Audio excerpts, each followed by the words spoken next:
There's a lovely flow with it, so it looks like there's no effort. You can see that his coordination is excellent.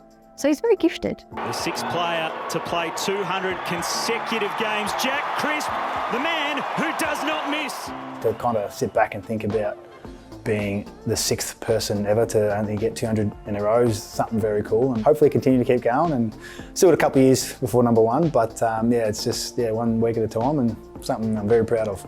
Got to give some credit to mum and dad for some good genes, but then obviously a power of work goes into the body at the footy club and behind the scenes as well. A lot of work in this room with Paula and a lot of individualised programming to specifically work on different muscle groups and to make sure my body's right to go each week.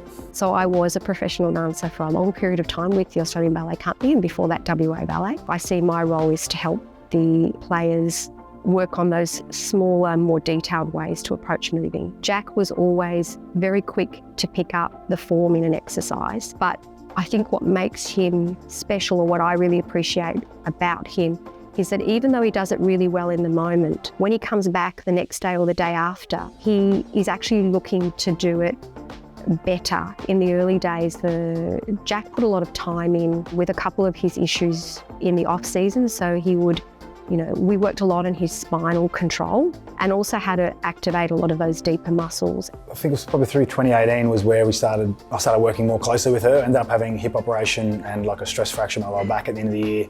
So that's kind of where I started tipping in a bit more work with her. Yeah, so pretty much every day come in and do some kind of exercise, but the main foundational work that I do is based around my calves and feet and hips and back.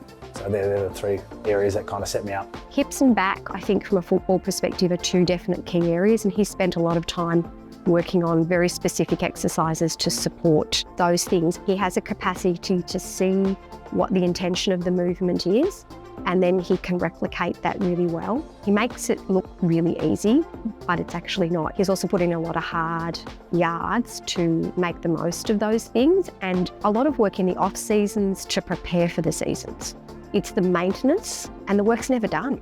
So if you want to play, you've got to keep working at it, keep learning, keep growing.